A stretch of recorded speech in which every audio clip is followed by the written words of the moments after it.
Va suivre une vidéo dans laquelle on va faire une petite expli partie. Ouais, une petite partie, un petit peu de gameplay pour vous montrer un peu à quoi ça ressemble une fois sur la table. Voilà.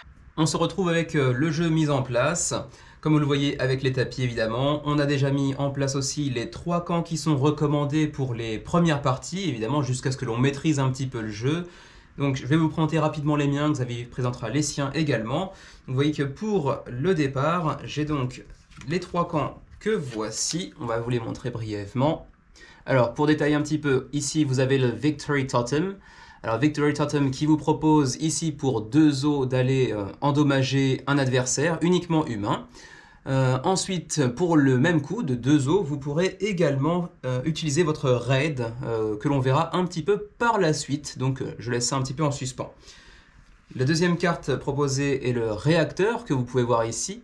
Alors le réacteur, lui, pour 2 os, il a un pouvoir assez spécifique, assez étrange et à double tranchant, à savoir qu'il vous demande de détruire absolument tous les individus placés sur les 2 tapis réunis. Hein. Donc c'est un réacteur, comment dirais-je, nucléaire, et donc ça pète absolument tout dans les environs. Donc tous les adversaires vont mourir, mais les adversaires pas uniquement, puisque nos joueurs également, nos humains sur la carte vont également disparaître. Et puis finalement, le canon que voici. Le canon de son côté, eh bien pour Uno, il va simplement s'endommager lui-même, parce qu'il est en mauvais état j'imagine, mais dans le même temps, il va aussi endommager soit une personne, soit un camp, du camp opposé bien entendu. Voilà pour mes 3 camps. Vous voyez ici également à gauche le nombre de cartes que ce camp vous permet de tirer en tout début de partie. Donc moi j'ai au total 3 cartes en début de partie. Pour mes cartes, à mon tour, alors tout d'abord, je vais vous les montrer, voilà, comme ça. Donc, le premier, c'est le Supply Depot. Alors, on dirait, si on utilisait un terme un peu de joueur averti, c'est un moteur de pioche. C'est-à-dire que pour 2 os, vous tirez 2 cartes de la pioche et vous en gardez une. Ça permet d'avoir un moteur de tirage de cartes et de renouveler votre main. Ensuite, vous avez le Railgun. Alors, le Railgun, c'est un peu comme le canon de Kevin, sauf que lui, il ne s'endommage pas. Il coûte par contre 2 os. Là où Kevin, son activation ne coûte qu'un seul os plus une blessure, lui il coûte 2 os et il fait le même effet de blesser, injure en anglais, une carte camp ou une carte personne de l'adversaire. Et enfin, la dernière carte qui est le Garage. En fait, pour 1, il va permettre d'avancer l'événement des Raiders dont on va parler incessamment sous peu tout de suite maintenant. Donc les Raiders, c'est cette carte-là, elle existe toujours, elle est à votre droite sur le tapis, ici. Et en fait, quand vous la jouez, elle va se placer ici dans la barre de progression de l'événement en fonction du petit chiffre qui est dans la bombe, ici. Sachant que sur le tapis, sur les playmats de l'édition de luxe, le chiffre est repris. Et lorsque le décompte arrive à 0, eh bien l'effet de la carte s'applique. Sachant qu'il existe dans les cartes à tirer d'autres événements du même type avec une bombe. Sauf que celui-là, vous l'avez toujours, et une fois que vous l'avez fait, il revient sur votre tapis et vous pouvez le réutiliser si vous en avez l'occasion. Ça permet d'avoir toujours quelque chose à faire, entre guillemets, en termes d'événements, même si sur votre pioche, vous n'êtes pas très chanceux. Et comme le disait Xavier, il revient sur le tapis après utilisation, ce qui est le cas également de la deuxième carte que vous voyez sur le côté de votre tapis, à savoir ici le silo à eau. Qui est une carte assez étrange de premier abord parce qu'elle vous permet de gagner une eau après avoir payé une eau pour l'obtenir, mais en fait c'est relativement pratique puisque ça vous permet lors d'un tour où par exemple vous n'avez plus vraiment d'intérêt à jouer une carte, de jouer celle-ci pour pouvoir prendre une eau pour le prochain tour. Ce qui fait que vous aurez 4 eaux au lieu de 3 au début du tour par exemple. Donc c'est relativement avantageux, c'est une carte relativement stratégique en fait. Ensuite vient la détermination du premier joueur. Alors on prend normalement un token d'eau et on le flippe comme on fait un lancer de pièces.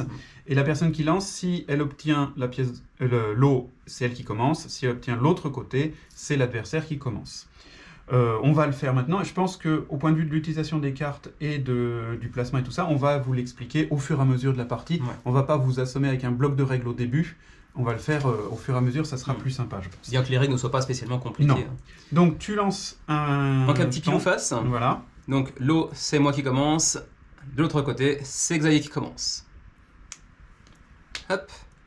C'est donc l'eau, c'est moi qui commence. Alors, Kevin va commencer, donc en fait on va commencer par tirer les cartes de départ, sachant que lui il en a 3 et que moi j'en ai 2, 0, 0, j'en ai que 2. Donc on va tirer alternativement des cartes jusqu'à temps d'avoir notre main de départ. Donc tu tires une carte, j'en tire une, tu tires une carte, j'en tire une, et tu tires une dernière carte, et c'est à toi. Alors, vous l'avez déjà vu dans l'unboxing, mais je vous montre un petit peu rapidement les cartes. Toujours aussi belles. Et vous voyez aussi le contour de certaines cartes qui sont différentes d'autres. Ici, les deux aux extrémités ont un contour différent de celle du milieu. Ce sont généralement parce qu'elles ont des effets différents. Et en haut à gauche, vous voyez aussi l'effet de défausse. Si vous défaussez la carte, vous appliquez l'effet qui se trouve en haut à gauche de la carte. En dessous, je vais vous montrer une autre carte. En dessous, vous avez le nom de la carte. Et juste au-dessus du nom de la carte, vous avez son coût en eau, son coût de mise en place. Sachant que la règle veut que lorsque vous mettez en place une carte sur votre tapis, vous ne pouvez pas activer son effet ce même tour. Elle a, comme c'était le cas à Magic, un mal d'invocation. Donc en général, quand vous placez votre carte, vous placez le ou les jetons d'eau que vous avez utilisés pour mettre en jeu cette carte sur la carte, de manière à vous souvenir que ce tour-ci, sauf contre-indication d'une autre carte, vous ne pouvez pas tout de suite utiliser son effet. Donc là, Kevin va prendre son premier move. Alors, vous remarquerez que sur le tapis, en fait, je ne sais pas si c'est très très visible, mais il y a donc bien des emplacements pour les cartes. Et puis aussi, en pointillé, des emplacements pour les mêmes cartes, mais sur le côté. Une fois qu'elles sont tapées. Voilà, engagées, en fait, ça montre qu'elles sont blessées. Et au bout de 2 blessures, la carte est détruite. Et si jamais on arrive à détruire les 3 bases de l'adversaire, on a gagné. Ouais. Donc, c'est Fast and Furious comme jeu. Hein, ça peut aller très très vite. Et même peut y avoir des gros retournements de situation. Donc, vas-y Kevin. Vas-y Kevin. Ah, il m'encourage alors que Ah je ouais, suis son mais adversaire. c'est C'est beau. C'est de la C'est reverse- l'esprit Coubertin. Voilà, c'est de la reverse psychologie, c'est pour que tu prennes du plaisir maintenant avant que je te défonce, quoi. Ah, je vois. Chose qui n'arrive jamais, hein. Merci. Ok, alors je vais commencer. Et donc, je vais jouer l'assassin sur cette ligne pour un coup d'une eau que vous voyez de loin ici. Et donc, je dois utiliser une eau que je vais mettre ici dans la discard de l'eau, dans la défausse d'eau.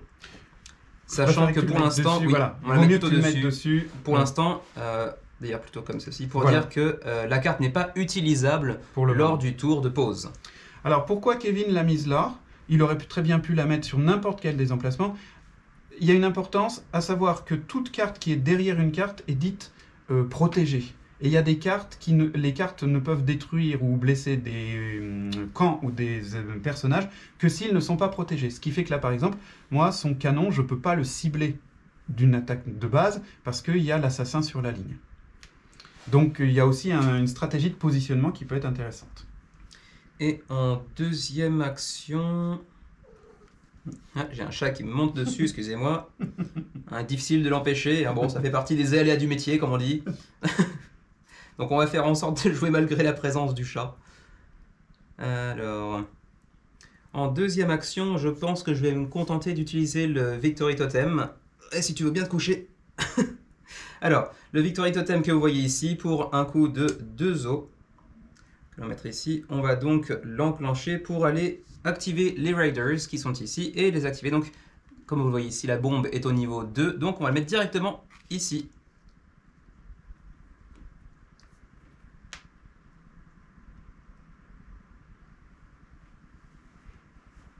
Voilà.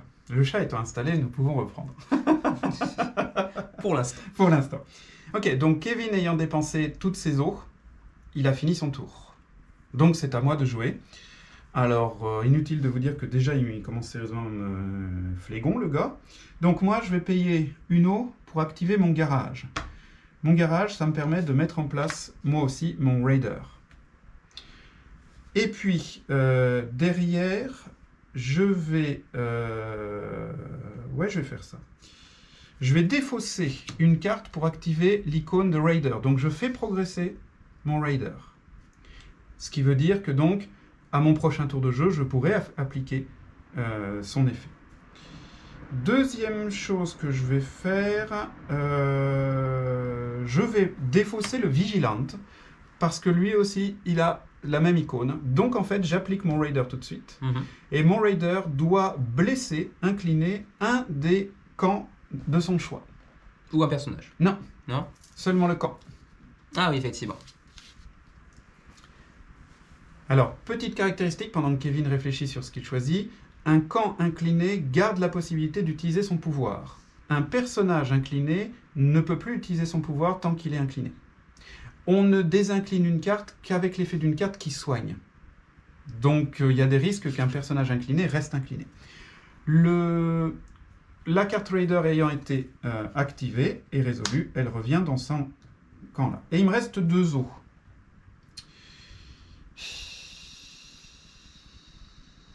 Ah, tiens, d'ailleurs, je viens de m'apercevoir que je me suis trompé dans mon timing.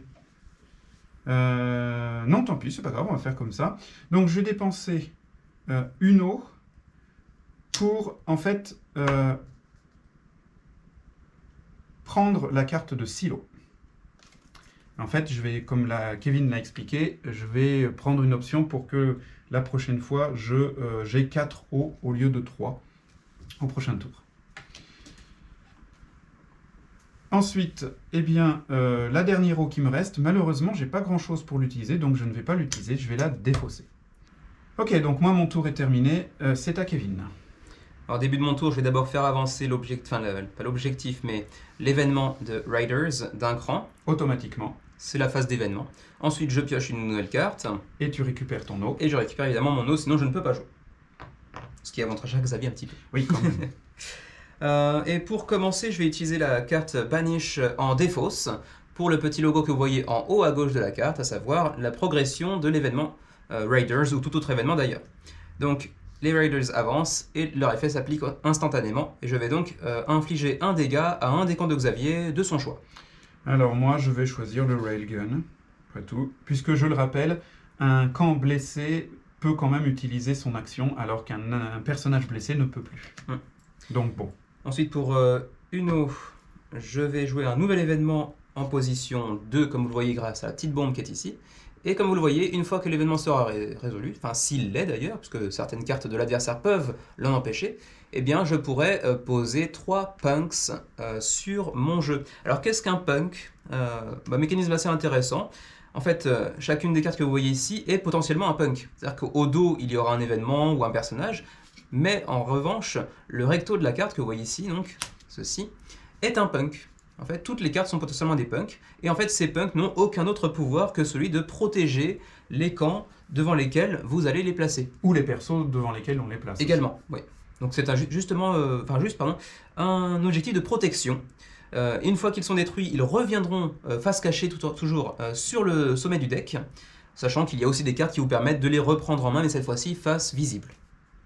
C'est un petit truc tactique qui est assez intéressant parce que c'est vraiment de la chair à canon, on peut s'en débarrasser rapidement, mais d'un autre côté, ils seront toujours en jeu quand même, et ça c'est assez intéressant, ils reviendront sur le dessus du deck, donc ça c'est pas mal du tout. Ok, donc tu as placé pour un eau le Uprising en position 2, d'accord. Ouais. Il me reste 2 flottes.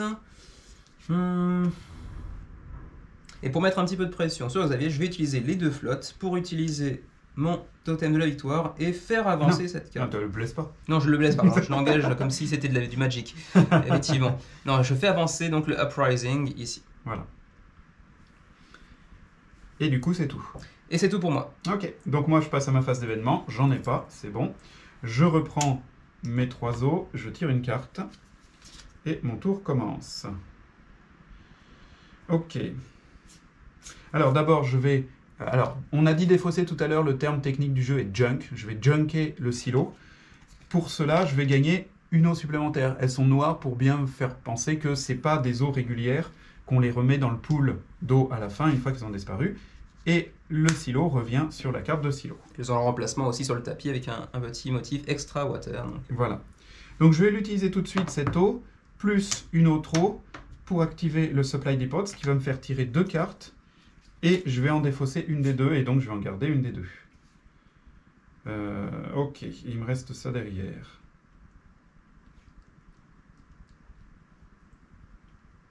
D'accord. Ouais, alors, je suis pas très gâté là, donc je vais faire... je vais défausser celle-ci et je vais garder celle-ci en main. Et comme celle que j'ai gardée par défaut me plaît pas des masses, je vais la junker. Alors là, c'est un symbole où je vais tirer une carte. Donc je tire une carte du deck. Ah ouais, celle-là, finalement, je vais la jouer. Donc, je vais la jouer pour 1. Je vais placer donc un Doomsayer. Je vais le placer là. Donc, je le marque là. Alors, il a une capacité, il coûte 1. Il a une capacité qui s'active pour 1, mais je ne peux pas l'utiliser tout de suite. Par contre, quand cette carte entre en jeu, vous pouvez déplacer tous les événements de votre adversaire d'un. Donc, je recule son événement et du coup, il ne pourra pas l'activer avant le début de son prochain tour, ce qui n'est pas plus mal pour moi. Par contre, je me mets en position de me faire nuquer la tronche parce qu'il y a l'assassin en face. Mais retarder son événement, c'est plutôt sympa. Et du coup, je vais essayer de mettre un peu la pression aussi en plaçant un deuxième personnage, un mutant pour 1. Alors lui, sa capacité, c'est pour 0 haut, je blesse comment ça s'appelle ? Je damage soit une personne, soit un camp non protégé et je désengage une carte. Et après, je le blesse. Donc il est puissant, mais il se blesse dans le processus. Donc du coup, ça donne une alternative à Kevin. Quelle est la carte qu'il veut Voir disparaître. voir disparaître le plus rapidement possible? Effectivement. Et mon tour est terminé. Ok. Donc d'abord... Progression des événements. Voilà, qui ne s'active pas pour l'instant, c'est bien con. Je suis bien Nouvelle content. carte. Et 3 os. Voilà.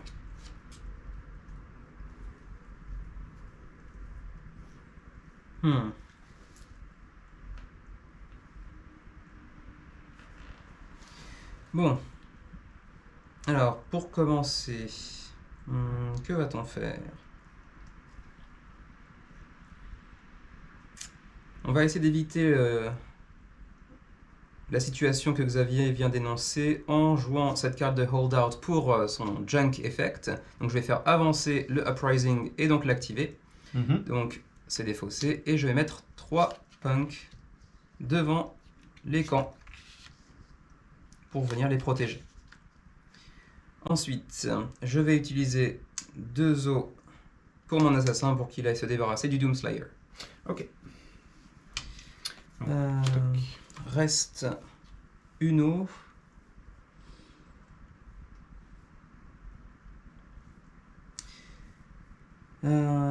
Avec l'eau restante, je vais utiliser mon canon, donc en l'endommageant, pour aller détruire le railgun de Xavier. Donc là, c'est toi qui choisis, hein, c'est ça? Ouais. Damage, discard, then... Ok, d'accord. Donc, voilà, la carte, maintenant, du dos de mon camp qui est détruit, elle est comme ça. Et du coup, ben, pour l'instant, en termes de jeu, il n'y a pas moyen de reconstruire un camp. Il y a des variantes de jeu qui peuvent permettre de reconstruire des camps, mais là, dans le jeu de base, le jeu normal, le camp est détruit, le camp est détruit. Donc, techniquement, Kevin mène 2 à 1. 3 3 à 2, 3 à pardon. 3 à 2 pour l'instant. Ou même 1-0 dans l'autre sens. Voilà. C'est tout? C'est tout.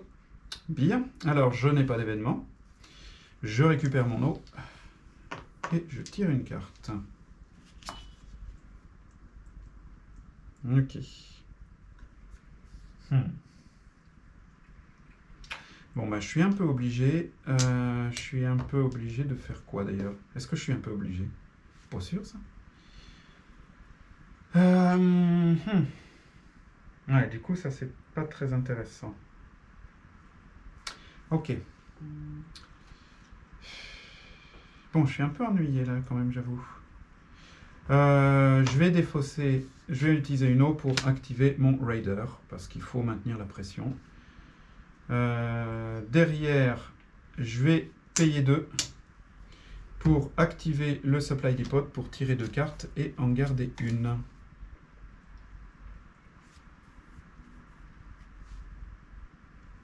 D'accord, donc je vais défausser celle-ci.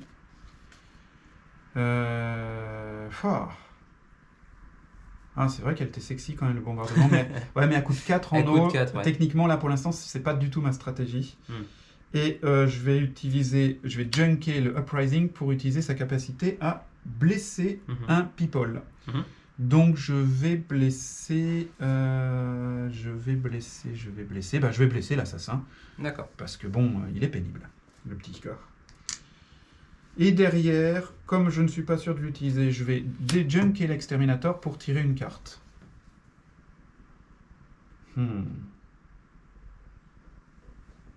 Ok. Et mon tour est terminé. Ok. Pas de phase d'événement de mon côté, parce que je n'ai pas d'événement en jeu. Je vais donc tirer une nouvelle carte, récupérer toutes mes eaux. Alors comme vous le voyez, donc, je mène 1-0 entre guillemets, mais j'ai aussi 2 camps qui sont déjà fragilisés, donc tout n'est pas perdu, et de toute façon c'est un jeu qui comporte beaucoup de retournements de situation, donc on est loin d'être sur une partie déjà finie.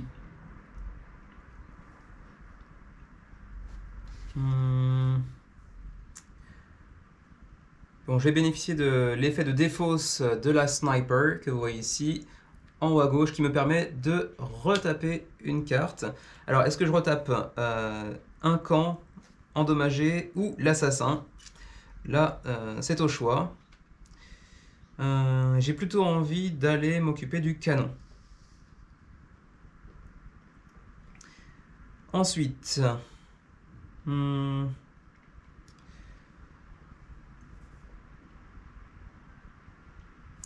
je vais également défausser la carte de Truth que vous voyez ici pour son effet donc de junk qui consiste à endommager, enfin à blesser un adversaire. Donc je vais blesser le mutant. Ok. Il me reste donc mes 3 os. Je vais utiliser 2 os pour activer le totem de victoire et donc enclencher les Raiders dans les événements. Et le dernier os qui me reste, je vais acheter le silo pour pouvoir bénéficier d'une supplémentaire au prochain tour. Ok. Bon, donc c'est mon tour. Donc mes Raiders avancent d'un cran. Je récupère mon os et je tire une carte.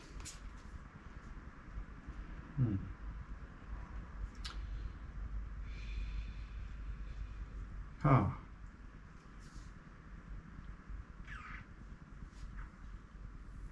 Ok. Je vais dépenser 1 avec le garage pour avancer mes Raiders. Donc Kevin va choisir un de ses camps qu'il va endommager.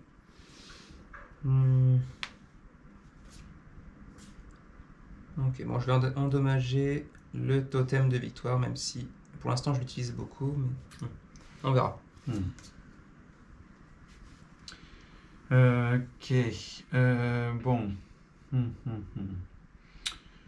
Ensuite, qu'est-ce qu'il vaut mieux que je fasse?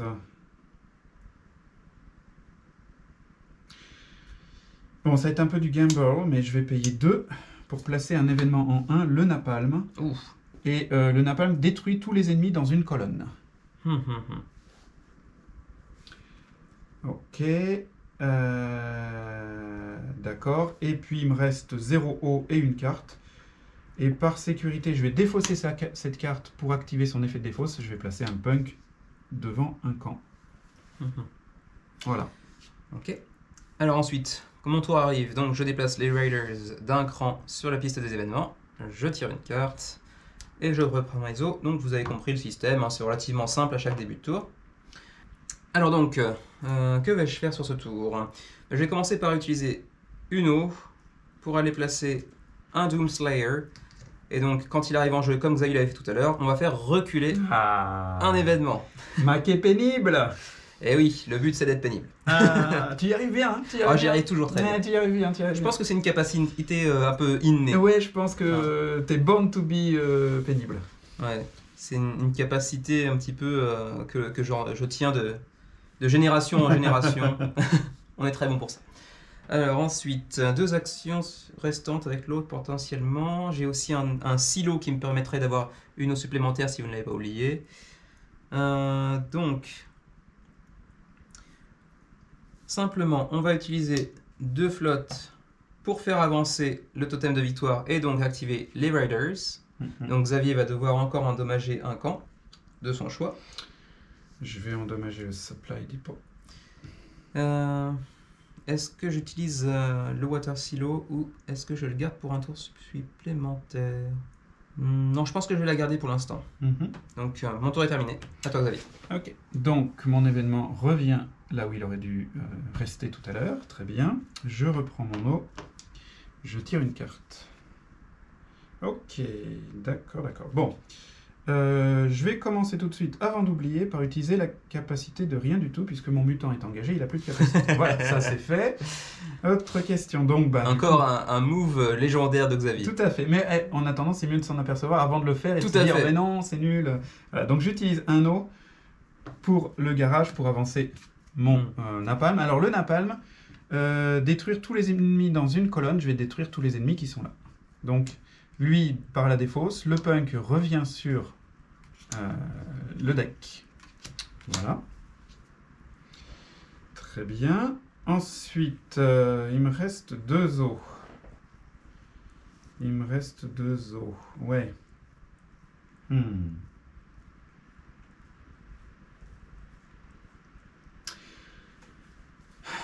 Ok, je vais payer une eau pour activer mon Raider. Je vais payer une eau pour prendre le Water Silo dans la main. Et je vais défausser Argoyeski pour mettre en jeu un punk. Argoyeski qui est l'un des personnages uniques du jeu. Généralement, il coûte relativement cher et ils ont des effets tout à fait intéressants, mais souvent, finalement, on se retrouve pour l'instant, après 2-3 parties, à les défausser.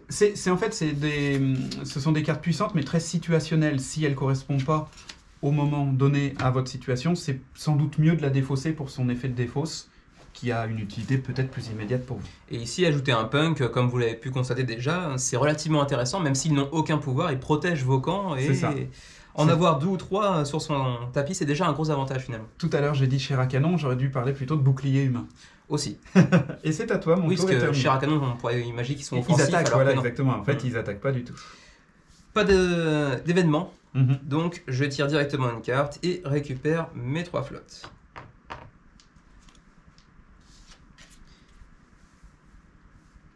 Vous avez remarqué sans doute que donc c'est un jeu de cartes, mais finalement on en a assez peu souvent beaucoup en main, quoi. On n'est pas encouragé à les garder en main de trop. Oui. Souvent l'effet de défausse est intéressant en lui-même au moment donné où vous l'avez. Donc ça c'est intéressant aussi comme concept de jeu, je trouve. Ça pourrait être une carte intéressante à jouer, mais je vais plutôt la défausser. Ouais. Je vais défausser donc le Gunner, donc pour son effet de retape, encore une fois. Et je vais faire ça sur le totem de victoire. Ok. Ensuite, pour 2 os, eh bien, je vais aller activer les Raiders. Je suis agressif. Et suite à ça... Bon, le truc, c'est que pour l'instant, j'ai jamais de carte en main, sauf là, actuellement, le silo. Et donc, j'ai assez peu de choix. Donc, j'aimerais bien aller tirer une carte, par exemple. Donc, je vais dépenser mon silo pour aller récupérer une flotte supplémentaire. Et ces deux-là cumulés, vous avez un petit emplacement qu'on n'a pas encore utilisé aujourd'hui, qui est l'action de tirer une carte. Donc, je vais aller tirer une nouvelle carte pour m'offrir un peu plus de choix. Sachant que tu peux l'utiliser tout de suite si jamais l'effet de défausse l'effet de défausse, c'est effectivement. t'intéresse. Non, pour l'instant, je vais en rester là. Ok. Donc c'est mon tour, j'avance mon événement, je récupère mon eau, je tire une carte.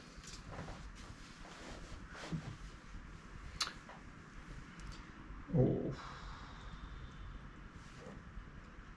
Oh là là, bon. Bon, je vais junker cette là pour gagner une eau extra. Ça, c'est sympa.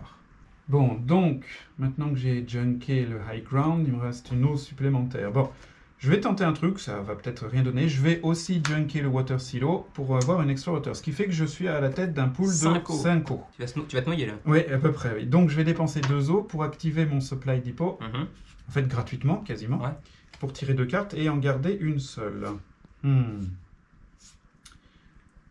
Et là, c'est 2 cartes pourries. Ok. En tout cas, je l'espère. Bah oui, ça serait mieux pour toi, tant qu'à faire. Je vais défausser celle-ci et je vais garder l'autre en main. Bon, et il me reste 3 os. Alors, oui, tiens, ce qu'on n'avait pas dit tout à l'heure, c'est que quand vous utilisez la capacité d'une carte, qu'elle soit un personnage ou un camp, en fait, vous ne pouvez l'utiliser qu'une seule fois. Oui. Une fois utilisée, votre carte est considérée comme not ready. Donc, de la même manière, si jamais je arrivais à redresser une carte, la carte est considérée comme not ready durant le tour. On ne peut pas chaîner les trucs. Elle n'est pas mort, apte à effectuer une action sur ce tour-là. C'est ça. Je vais dépenser une eau, évidemment, pour faire avancer mes raiders. Donc, tu vas endommager un de tes camps. Il te restera une carte derrière. Hein. J'ai une carte et 2 eaux. On va utiliser le canon, qui est encore un peu protégé. D'accord. Je vais ensuite payer une eau. Alors, non. Donc, celle-ci, elle a été activée, finalement. Je vais payer une eau pour installer un Pyromaniac. Mhm. Alors lui, quand il sera actif, eh bien pour une eau, je peux blesser un camp non protégé. Donc là, techniquement, visuellement, totem de c'est victoire, voilà, ouais. c'est ça. Mhm. Et puis, bah ma foi, c'est bon, mon tour est terminé. Ok. Donc ça revient. Mon événement de Raiders avance. Je prends une nouvelle carte et mes 3 flottes.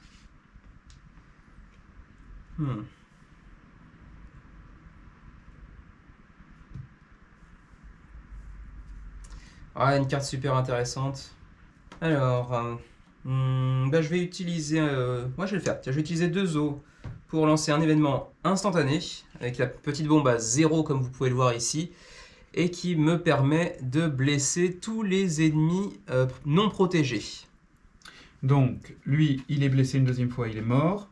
Lui, il est blessé, Il est mort. il est mort. Les punks n'ont qu'un point de vie, hein. Voilà, et lui, il est blessé. Et donc inutilisable. Voilà. Donc ça m'arrange pas mal. Bah oui. Par contre, tu as payé 2 eaux. Ok. Exactement. D'accord, très bien. Ensuite, j'aurai les Raiders au prochain tour. Ok, ça peut se tenter. Je vais prendre le Water Silo pour pouvoir avoir un peu plus d'options au prochain tour. Ok, donc ce token-là étant de l'eau supplémentaire, il retourne dans le pool. Je récupère mes 3 eaux, j'ai pas d'événement activé et je tire une carte. Bon, inutile de dire que je suis particulièrement dans le caca. C'est une situation qui sied plutôt bien à Xavier en général quand on joue ensemble. C'est ça, c'est assez habituel. Bon, bah du coup, j'ai pas trop le choix. Je vais junker celui-là parce qu'il coûte 4. Et que là, 4, c'est juste pas possible. Pour punker. Après, c'est vrai qu'il coûte 4, mais sur le long terme, comme vous pouvez le voir sur la carte, en fait, son effet s'active pour une eau seulement à chaque tour. Il peut tout simplement dézinguer à peu près n'importe qui. En fait, il peut défourailler, c'est ça, un camp ou une personne pour une eau. Donc il est extrêmement puissant, mais la pause, par contre, coûte super cher. La pause coûte super cher et puis il faut le protéger parce que s'il est en première ligne, Bien sûr. il va se faire démonter tout de suite avec un effet de carte de défausse ou avec une capacité d'un des autres C'est personnages de l'adversaire. Donc c'est très puissant, mais c'est pas ultime. Dans la configuration actuelle, c'est pas... Je vais dépenser... Ah là là, j'hésite vraiment là. Toi, tu vas me faire ça au prochain tour, il va se passer ça. Si, quand même, je vais payer 2 eaux pour activer le Supply Depot. Donc, je tire 2 cartes et j'en garde une.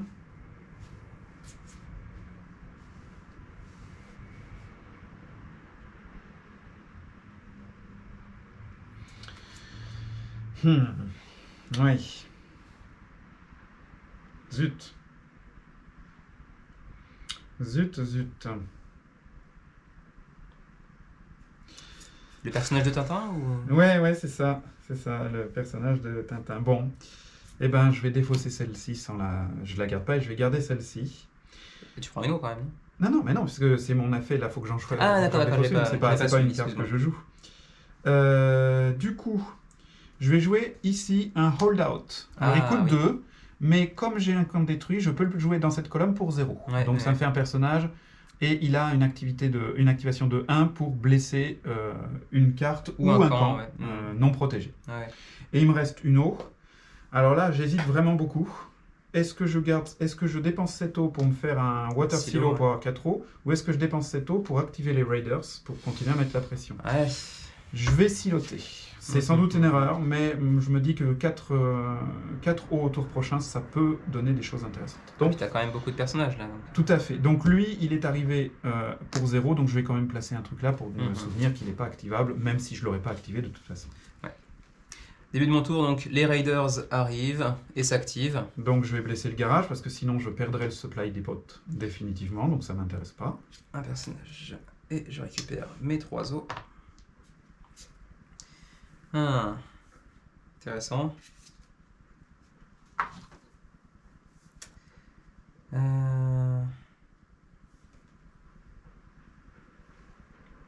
Choix difficile.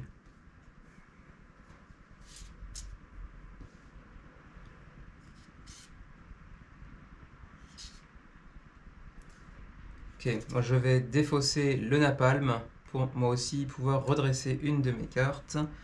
On va plutôt redresser le canon. Vous voyez que j'aurais pu redresser 5 fois l'assassin pour l'instant. Complètement. Je décide de ne pas le faire parce que en fait, mon canon étant bien protégé par 2 cartes pour l'instant, même s'il y a des possibilités de les atteindre quand ils sont protégés malgré tout, ça coûte moins cher d'activer pour une eau plutôt que pour 2 eaux. Donc je préfère pour l'instant gérer avec le canon, même si l'assassin a son intérêt aussi.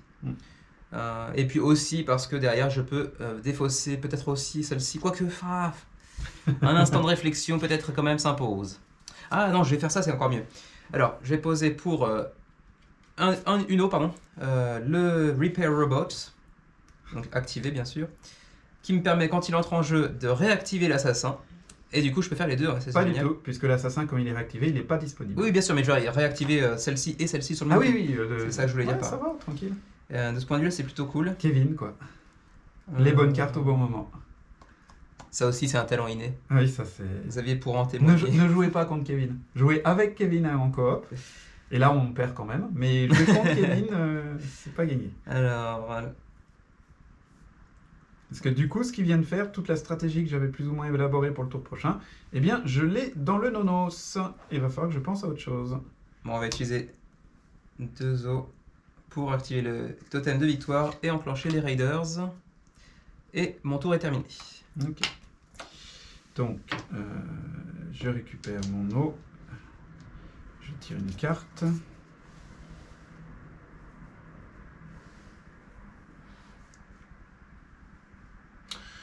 Donc, je vais évidemment junker le water silo pour avoir une eau en plus.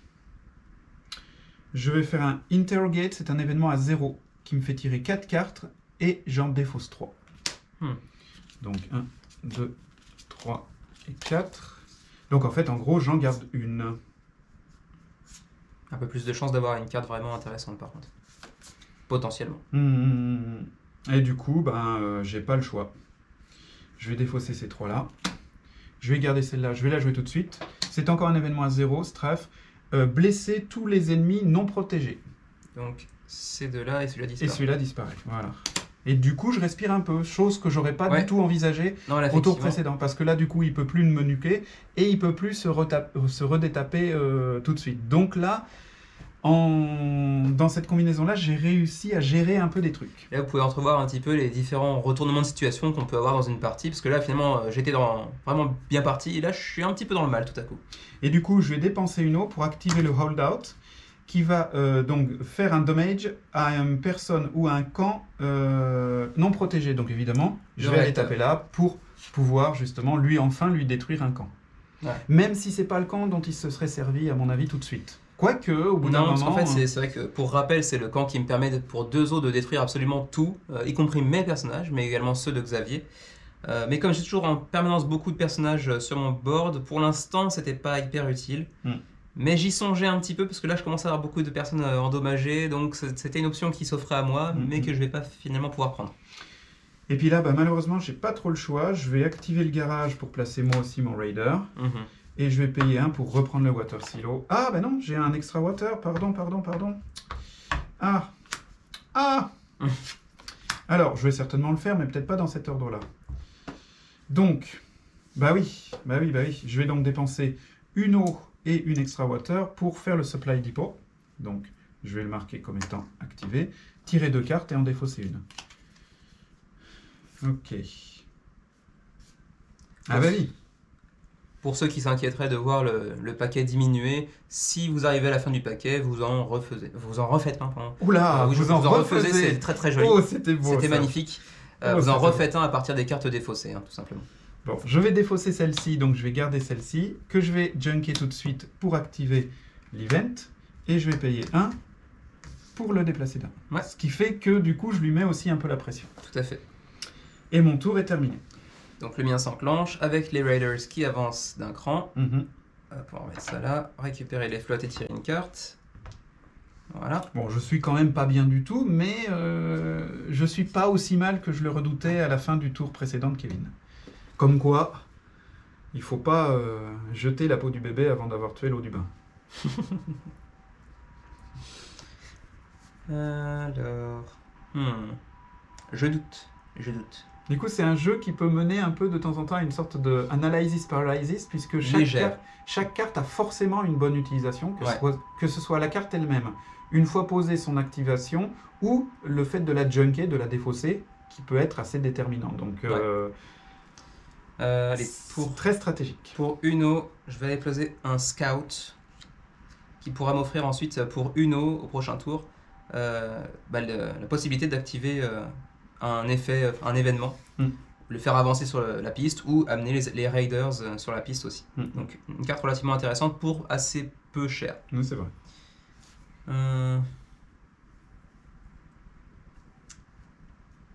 Est-ce que je fais ça? Ouais, il faut le faire quand même, il faut que ça avance. On va utiliser 2 flottes pour le totem de victoire et faire progresser les raiders. Et donc, Xavier va devoir détruire un de ces 2 camps. Je vais évidemment détruire le garage parce que le supply depot étant mon moteur de pioche, je peux pas m'en passer. Mais ça sent le roussi. Et non, je ne peux plus rien faire, donc pour l'instant, c'est tout. Ok. Donc, mon événement avance, tu inclines un de tes camps. Ouais. Ce qui est intéressant, justement, c'est que les raiders permettent d'incliner un camp, même si ce camp est protégé. Ouais. Donc ça, c'est vraiment intéressant. Et c'est pour ça qu'à mon avis, c'est une chose qu'on doit activer. Bien sûr, parce qu'en fait, c'est une des cartes qui permet aussi de ne pas être bloqué. Parce que en fait, certains camps sont en permanence protégés. Tout à fait. Il faut bien quand même un moyen de ne pas faire des parties de 3 heures sur un jeu qui est censé durer une demi-heure. C'est ça. Je vais thrash, je vais junker cette carte-là pour blesser le Reapers. Et donc défausser. C'est ça. Derrière, je vais activer lui pour blesser le camp qui est là, puisqu'il est non protégé. Et ensuite, du coup, là, en ayant perdu le garage, j'ai perdu la faculté d'activer facilement mes raiders. Et ça, c'est un gros problème. Ouais. Donc, je vais payer 2 pour activer le supply depot, encore une fois, puisque c'est le seul qui me reste. Et je vais... Ouh, nom d'un chien. Ouh. Ah, il a trouvé une carte sexy. Ouais, mais sexy dans les deux sens, à savoir sexy dans la carte elle-même, et aussi sexy dans son junkage. Donc du coup, je suis un peu ennuyé. Donc du coup, de toute façon, celle-là, je vais la thrash. Et comment est-ce qu'il vaut mieux que j'utilise? Ah si, quand même, je vais l'utiliser en junk et je vais désengager mon supply. Ah, joli. À toi. Bon, alors c'est à moi de jouer. Alors vous avez pu constater aussi que le totem chat a changé de position, donc normalement, maintenant il va favoriser Xavier. Bah, ça serait pas plus mal parce que je suis un peu dans les problèmes jusqu'au cou là. Donc, je récupère mes 3 flottes. Je n'ai pas d'événement à mettre en action actuellement. Et je tire une carte. Ah, d'accord. Pas fantastique tout ça. Mais on va le faire quand même. Donc pour une flotte, non d'ailleurs pas ici, mais ici, on va mettre un 2e scout. Histoire de protéger le totem plutôt que vraiment pour son action, à proprement parler. Ensuite, ensuite je vais utiliser mon silo pour aller prendre une 3e flotte. Ensuite, pour une flotte, je vais utiliser mon scout pour activer les raiders.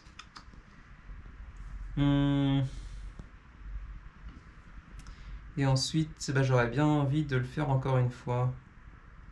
Ouais, on va utiliser 2 flottes pour le totem de victoire et faire avancer les raiders d'un cran. Logique. À toi. Ok, donc j'ai pas d'événement, je me borne à récupérer mon eau et à tirer une carte.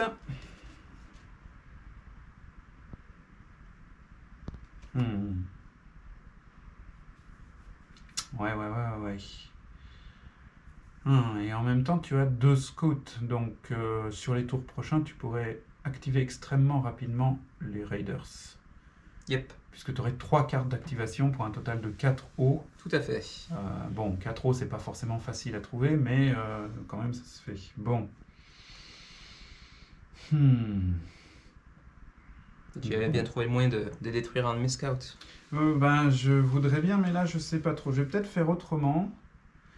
Je vais payer une eau pour mettre un Wounded Soldier. Donc, lorsque cette carte entre en jeu, je tire une carte, puis j'endommage cette carte. Ah. Moi, c'est principalement pour tirer une carte. Ok. Mais il a quand même un effet si jamais on réussit à Oui, tout à fait. le soigner, entre guillemets. Tout à fait. Bon, ben, tant pis, je fais un peu mon tout pour le tout. Ouais. Bon, bah si, je vais payer 2 pour activer le supply depot. Donc je tire 2 cartes et j'en défausse une des deux. Et c'est vrai que là, vous Ouais. pouvez constater aussi que le fait d'avoir empêché Xavier d'activer les Raiders très facilement maintenant en détruisant le garage, ça a changé aussi un petit peu le cours de la partie. En même temps, c'est moi qui ai décidé de Oui, bien détruire sûr. le garage, mais je me suis dit que j'avais plus besoin du moteur de pioche et finalement, c'était pas forcément la vérité.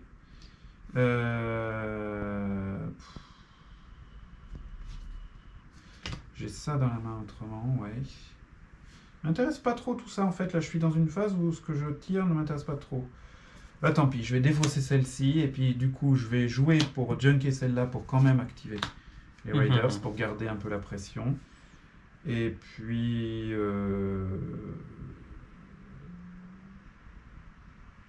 Ah. C'est tout. Allez, Ok, je vais garder une carte dans la main. mystère. Mystère. Il laisse le suspense Voilà, Il me fait penser que là, il a un retournement de situation caché dans la main. je suis pas sûr. Ouais, Je suis pas regarde. sûr, mais bon. Alors, on va rendre ça, on va récupérer les 3 flottes, prendre une carte et activer aussi les Raiders. Donc je blesse forcément le supply depot puisque c'est le seul qui me reste. Carte. Donc s'il arrive à mettre encore un coup sur un camp, d'une manière ou d'une autre, eh bien c'est fini. Ok, bah je vais utiliser. Ouais, si j'ai un peu que ça à faire. Ah, quoique. Si. Je vais défausser ma rescue team, enfin je vais la trasher, la punker comme on dit, pour aller blesser le punk qui est ici. Donc il revient ici. Et puis ensuite je vais utiliser une eau pour activer mon canon qui se détruit dans l'opération pour aller frapper D'accord. le supply depot. Ouais, bien joué, bien joué. Du coup, toi, tu perds un Sacrifice. camp aussi, mais tu gagnes, tu remportes la victoire. Et voilà. Bien joué, bien joué. Ouais, c'était un bon enchaînement de cartes sur la fin. Ouais, c'est tout à fait bien joué. Parfait. Et ça Donc, se joue encore à peu de choses. Hein, Voilà, parce que finalement, il a terminé avec un seul camp et encore un Endommagé. camp blessé. Mm. Alors qu'il y a 3 ou 4 tours, il avait 2 camps valides et un camp blessé, et moi, j'avais déjà plus qu'un camp. Ouais.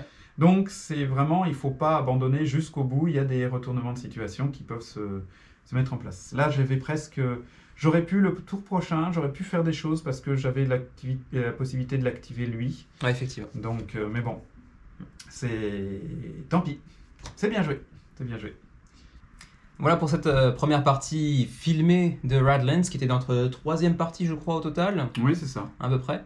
J'espère qu'on a pu vous donner ici un petit aperçu de ce jeu en confrontation, donc 1 contre 1 exclusivement, très nerveux, beaucoup de tension, beaucoup de retournements de situation. Un petit commentaire de Xavier peut-être Et moi, ce que j'ai apprécié aussi, c'est ce que je l'ai dit d'ailleurs un peu durant la partie, c'est qu'il n'y a pas vraiment de carte morte. Parce que même une carte que vous ne pouvez pas payer pour la mettre en jeu, vous pouvez certainement l'utiliser en la défaussant, en utilisant son effet de défausse. Et donc, on est très rarement, à mon avis, très rarement bloqué. Ça doit arriver, j'imagine qu'il doit y avoir des moments où, décidément, on a des cartes, mais on ne peut rien en faire. Mais je pense que ça doit être très, très limité comme chose. Et donc ça, pour moi, c'est une très bonne chose. Il y a toujours quelque chose à faire. Ouais, et puis très peu de temps d'attente entre les 2 tours. C'est vrai, c'est vrai. Euh, Étant donné que le nombre pas de de temps, cartes hein. qu'on peut jouer est finalement limité quand même, donc le tour ne s'éternise pas. Et donc le côté nerveux du jeu reste en place tout le temps. parce qu'on a rarement plus de 3 cartes en main finalement. Hein. Pour l'instant, oui, ça nous est jamais arrivé d'avoir plus de 3 cartes en main, à part évidemment la phase de départ. Après, la petite réserve que je mettrais moi éventuellement, là on vous a montré avec les camps en configuration conseillée par la notice. Je sais sur quoi tu t'orientes. Voilà. Après, il peut y avoir, en fait, il y a tout un paquet de cartes de camps et on en distribue un certain nombre et on fait un choix dans ce nombre-là, comme une sorte de mini-draft finalement. Et du coup, se pose la question, à laquelle moi j'ai pas de réponse parce qu'on n'a pas encore fait beaucoup de parties, de est-ce que c'est vraiment très bien équilibré? Je dirais qu'à la base, oui, parce que c'est Roxley qui édite, donc ils n'ont pas l'habitude de faire des jeux bâclés. Maintenant, si vous n'avez pas de bol comme moi souvent, bon, À voir, mais après, vous avez quand même un choix de draft, donc c'est aussi à vous de faire le choix. C'est vrai que sur la seconde partie qu'on avait faite, qu'on n'a pas filmée, Xavier est tombé sur des camps qui se sont peut-être moins bien enchaînés, ou peut-être que simplement il n'a pas su les utiliser de manière efficace parce qu'on ne connaît pas encore suffisamment le jeu. Et toi, de ton côté, tu as eu un enchaînement de cartes assez monstrueux qui, C'est vrai. tour 2, t'a permis de te placer tranquillement. Et Tour de... 2, j'avais déjà 3 punks pour protéger mes 3 camps, etc. Donc oui, effectivement, c'était compliqué de... T'étais peinard, ouais, c'est Ouais, clair. j'étais t'étais bien mis. peinard. Mmh, Donc c'est vrai. voilà. Après, tout ça, c'est une réflexion sur une partie, et on pourrait dire éventuellement c'est peut-être un accident. C'est ça, il Faudra faudra voir attendre. sur le long terme ce que Voilà, ça donne. exactement. En tout cas, moi, c'est un jeu personnellement auquel j'aurais plaisir à rejouer de manière assidue et régulière, Mhm. parce que il est rapide, il est nerveux. Pas de temps mort, Voilà, et c'est retournement de franchement très situation, sympa. de l'attention, du fun. Tout à fait, tout à Non, fait. très sympa. Et puis, je pense que c'est aussi un de ces jeux qui appelle à une revanche, potentiellement à une belle derrière, parce que ça dure 20-30 minutes maximum. Une fois qu'on a l'habitude de jouer, à mon avis, oui, la partie dure une demi-heure. Maximum. Donc, c'est genre derrière, bon, bah, on fait au meilleur des 2 vainqueurs, enfin, Par exemple. au meilleur des 3 manches, et puis Mm. voilà, quoi, ça occupe une après-midi. Et donc, oui, tout à fait, c'est tout à fait le jeu de genre, bon, bah, j'y retournerai bien, quoi. Mm, mm. C'est, Tout à fait. Tout à fait, tout à fait. Voilà, bonne expérience. Tout à fait. Donnez-nous plutôt vos impressions sur le jeu pour ceux d'entre vous qui auraient pu mettre la main dessus et les traîner déjà un petit peu. Nous, en tout cas, c'est plutôt une belle découverte, donc je suis plutôt ravi de cette acquisition et cet ajout à ma ludothèque. J'avoue qu'à l'époque du Kickstarter, je ne l'ai pas backé parce que ça m'attirait pas spécialement, et finalement, j'ai un peu de regret parce que je l'aurais bien vu dans ma collection aussi. Kevin, là, c'est très bien, on a l'occasion de pouvoir se voir souvent, donc on peut y jouer souvent. Si jamais un jour nos chemins divergeaient, eh bien, Excuse-moi. dans ce cas-là, je me porterais peut-être acquéreur d'une version KS comme ça. Je pourrais pas m'acheter la version non KS parce que j'adore les tapis. C'est Franchement, les tapis, ils vont... vrai. Ça apporte Voilà. une plus-value quand même assez Là, il y a une vraie importante. plus-value. Ouais, Une même vraie en termes de plus-value. gameplay. Ouais, Ouais. tout à fait. Voilà pour cette partie. Merci. Sur ce, merci à tous. On vous retrouvera peut-être avec Redlands une prochaine fois pour une nouvelle partie ou pour une review un peu plus longue où on entre un peu plus dans les détails. Une fois qu'on aura plus d'expérience. Voilà, sur le il jeu. faudra au Tout moins à une fait. dizaine de parties pour Oh pouvoir oui, en parler au minimum, bien je plus en profondeur. Sur ce, on se retrouve très prochainement pour une autre vidéo. Et d'ici là, à la prochaine. À bientôt.